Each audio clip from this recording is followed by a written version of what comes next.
Hello दोस्तों, welcome है आपका हमारे यूट्यूब चैनल में। Pensioners, family pensioners as well as कर्मचारियों और राज्य कर्मचारियों के लिए भी ये बहुत बड़ी खबर होने वाली है। डायरेक्टली असर पड़ेगा उनकी पेंशन पर, उनकी फैमिली पेंशन पर, साथ ही साथ कर्मचारियों की सैलरी पर भी। जो मैं दो बड़ी खबरें उनको देने वाला हूँ। पहली बड़ी खबर जो होने वाली है वो आप सभी की पेंशन्स में बढ़ोतरी से रिलेटेड होने वाली है, प्रोविजनल पेंशन से रिलेटेड होने वाली है, प्रोविजनल ग्रेच्युटी से होने वाली है। साथ ही साथ और भी जो अन अलाउंसेस है उससे रिलेटेड मैं एक बहुत ही बढ़िया और ज़बरदस्त खबर आप सभी को देने वाला हूं। साथ ही साथ जो दूसरी बड़ी खबर होगी वो नए पे कमीशन के गठन को लेकर के आएगी। अभी अभी जो है राज्यसभा से, वित्त मंत्रालय के व्यय विभाग से, यानी राज्यसभा से मिनिस्ट्री ऑफ फाइनेंस के डिपार्टमेंट ऑफ एक्सपेंडिचर की तरफ से एक बहुत ही ऑफिशियल नोटिफिकेशन आया है। एक लोकसभा में, सॉरी राज्यसभा में एक क्वेश्चन पूछा गया था, उसके आंसर में कई सारी चीज़ें अब क्लियर हो पाई हैं। नेक्स्ट पे कमीशन में आपकी बढ़ोतरी, आपकी जो पेंशन में बढ़ोतरी है उससे रिलेटेड, साथ ही साथ और भी कई चीज़ें जो आपकी पेंशन से रिलेटेड है, वो सभी चीज़ों का मैं आपको ऑफिशियल नोटिफिकेशन के साथ ही सारी चीज़ें आपको डिटेल में बताऊँगा। इसीलिए इस वीडियो को पूरा लास्ट तक देखिएगा, और अगर चैनल पर पहली बार आएँ तो चैनल को ज़रूर सब्सक्राइब करिएगा। साथ ही साथ आप हमारी वीडियोस की लेटेस्ट नोटिफिकेशन के लिए घंटे के निशान को ज़रूर प्रेस करिए, तभी आपके पास हमारी वीडियोस की लेटेस्ट नोटिफिकेशन आ पाएगी और आप हमारे वीडियोस को इसी तरीके से आगे भी वॉच कर पाएंगे। आपको बेल आइकन प्रेस करना मस्ट होता है सब्सक्राइब करने के बाद भी, तभी आपके पास नोटिफिकेशन आ पाएगी और आप लेटेस्ट जो वीडियोस हम अपलोड करते हैं जैसे वैसे ही आपके पास इन्फॉर्मेशन और जो भी सारी चीज़ें होती हैं वो आप तक पहुंच पाती हैं। पहली बड़ी खबर मैं आपको देने जा रहा हूं। जी हाँ दोस्तों, आपकी प्रोविज़नल पेंशन पर है, आपकी प्रोविज़नल ग्रेच्युटी है, और इसके अलावा और भी जो आपकी बहुत सारी चीज़ें इसमें इंक्लूड होती हैं रिटायरमेंट के बाद में, उन सभी पर मैं बड़ी खबर देने जा रहा हूँ। जैसा कि आप सभी को पता है कि कर्मचारियों और पेंशनर्स के लिए जो है उनको पेंशन का प्रावधान है, साथ ही साथ उनको रिटायरमेंट के बाद में ग्रेच्युटी प्रोवाइड कराई जाती है।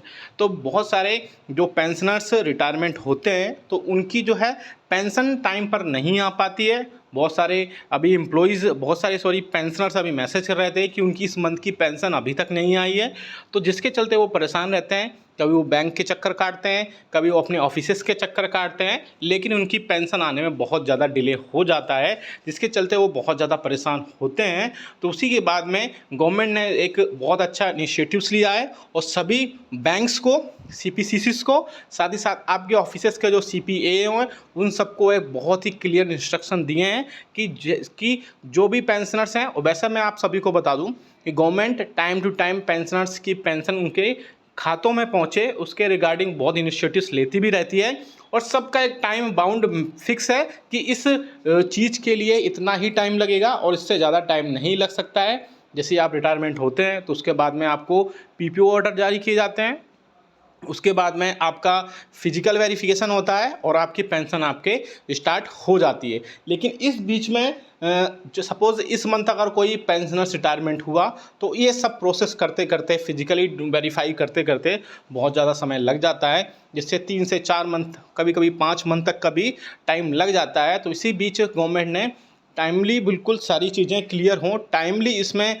पेंशन आपके खातों पर पहुंचे, उसके लिए इनिशिएटिव्स लिए हैं और उसको टाइम बाउंड कर दिया है। जी हाँ दोस्तों, सारी चीज़ें टाइम बाउंड हो चुकी हैं। फिर भी गवर्नमेंट ने इसके बाद में और भी चीज़ें इसमें ऐड की हैं। जैसे आपको जब तक फिजिकली पीपीओ ऑर्डर्स नहीं मिलते हैं तो आपके लिए ईपीपीओ ऑर्डर्स जारी किए जाएँ, और इसके अलावा आपको प्रोविज़नल ग्रेच्युटी प्रोवाइड किए जाए और प्रोविज़नल पेंशन आपको प्रोवाइड की जाए। जैसे आप अब जिस मंथ से रिटायरमेंट होते हैं उसी मंथ से आपकी पेंशन आपके खातों में पहुंचे और आपकी जो ग्रेच्युटी है वो भी आपके खातों में पहुंचे। इस सब में क्योंकि फिजिकल वेरीफाई होने में बहुत ज़्यादा समय लग जाता है, जिसके चलते पेंशनर्स और फैमिली पेंशनर्स को बहुत ज़्यादा दिक्कतों का सामना करना पड़ता है उनकी पेंशन उनको लेने में। तो इसीलिए आपको प्रोविजनल पेंशन और प्रोविजन ग्रेच्युटी का प्रावधान कर दिया गया है, जिससे आपकी सारी चीज़ें आपके खातों में आएंगी और आपको जब रियल जो फिजिकल वेरीफाई होने के बाद में जब सारी चीज़ें आपको प्रोवाइड कराई जाएंगी तो वो उसमें से सारी चीज़ें सेटलमेंट कर दी जाएंगी और आपको प्रोविजनल पेंशन और आपको प्रोविजनल ग्रेच्युटी आपकी तत्काल तुरंत प्रभाव से साथ जारी कर दी जाएगी। दूसरी बड़ी खबर तक लेके चलते हैं। आप देख सकते हैं कि वित्त मंत्रालय के भारत सरकार की तरफ से इम्पोर्टेंट क्वेश्चन 8वें केंद्रीय वेतन आयोग का गठन से रिलेटेड क्वेश्चंस पूछे गए थे। जी हाँ दोस्तों, आप क्वेश्चन देख सकते हैं। पहला क्वेश्चन पूछा गया था, क्या वित्त मंत्री यह बताने की कृपा करेंगे कि क्या जनवरी 2016 से जनवरी 2023 के दौरान केंद्रीय कर्मचारियों के वेतन और केंद्रीय पेंशन भोगियों के पेंशन में केवल 42% की वृद्धि हुई है, जबकि इसी अवधि में देश की प्रति आय 111% तक बढ़ गई थी? यदि हाँ, तो इससे रिलेटेड इसमें ब्यौरा क्या है। दूसरा क्वेश्चन पूछा गया है इसमें, क्या विगत 3 केंद्रीय वेतन आयोग की सिफारिशों के अनुसार मुद्रास्फीति के प्रभाव को कम करने के लिए महंगाई भत्ता या महंगाई राहत का मूल वेतन के 50% या उससे अधिक होने पर भावी वेतन संशोधन किया जाना चाहिए? ये बहुत इंपॉर्टेंट क्वेश्चन है।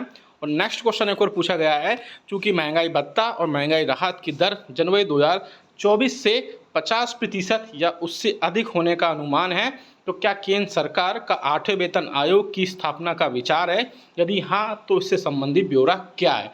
तो ये बहुत ही इंपॉर्टेंट क्वेश्चन पूछे गए थे और इन सब का आंसर दिया है, आप देख सकते हैं आपके इसमें वित्त राज्य मंत्री श्री पंकज चौधरी के द्वारा, जिसमें बहुत सारी चीज़ों का आंसर दिया गया है। कहाँ से कहाँ तक आंसर दिया गया है? केंद्र सरकार के कर्मचारियों और पेंशन भोगियों को महंगाई भत्ते और महंगाई राहत का भुगतान मुद्रास्फीति के कारण उनके वेतन और पेंशन की वास्तविक मूल्य में हुए ह्रास की क्षतिपूर्ति के लिए किया जाता है। इन दरों में जनवरी 2023 में वेतन और पेंशन के 42% की वृद्धि की गई थी। महंगाई भत्ता और महंगाई राहत की दरें औद्योगिक कामगारों के अखिल भारतीय उपभोक्ता मूल्य सूचकांक, जिसे all India consumer price index भी बोला जाता है, के आधार पर आवधिक रूप से प्रत्येक 6 महीने में संशोधित की जाती है। ये सब चीज़ें जैसे कि हम पता है। अब बात करते हैं कि जो सबसे इम्पोर्टेंट है 8th पे कमीशन, यानी क्या 8वां वेतन आयोग आएगा? क्या सरकार के पास में क्या कोई ऐसा प्रपोजल है जिससे न्यू पे कमीशन के बारे में चर्चा की जाए? तो इसके रिगार्डिंग आंसर आया है कि सरकार के पास में अभी ऐसा कोई भी प्रस्ताव विचाराधीन नहीं है। यानी अगर आपका DA और DR 50% क्रॉस करता है, उसके बाद भी जो है सरकार जो DA और DR होगा वो 50% के बाद कंटिन्यू बढ़ता जाएगा। न्यू पे कमीशन जो कि 8 पे कमीशन होगा, उसके बारे में सरकार के पास में कोई भी प्रपोजल जो है प्रस्तावित नहीं है, कोई भी प्रस्ताव विचाराधीन नहीं है। तो हो सकता है वो आगे आने वाले दिनों में 8वें वेतन आयोग देखने को ना मिले। और उसके अल्टरनेटिव्स बहुत सारे हैं, उसके अल्टरनेटिव्स पर भी मीडिया में कई बार चर्चा हो चुकी है। इसके रिगार्डिंग कई सारे हो सकते हैं, चाहे वो ऑटोमेटिक पे रिवीजन हो या फिर इसके अलावा जो है कई सारे एक्रोइड फार्मूला है, इन सब चीज़ों पर चर्चा हो सकती है। लेकिन अभी गवर्नमेंट के पास में कोई भी प्रस्ताव या बोल सकते हैं प्रपोजल विचाराधीन नहीं है जिससे 8वां वेतन आयोग लाया जा सके और कई सारी चीज़ें इसमें ऐड हो सकें। तो आप क्या सोचते हैं 8वें वेतन आयोग पर? क्या वो आएगा या आएगा तो कब तक नहीं आएगा? और अगर नहीं आएगा तो आप हमें कमेंट करके ज़रूर बताएगा। यस और नो में आंसर ज़रूर दीजिएगा। आपके कमेंट्स हम बहुत पढ़ते हैं और उनका रिप्लाई देने की पूरी कोशिश करते हैं। और साथ ही साथ पेंशन पर भी आप बताइएगा कि पेंशन पर आपको टाइमली पेंशन आपकी खातों में आती है या टाइमली पेंशन खातों में नहीं आती है, आपको बहुत ज़्यादा परेशान होना पड़ता है।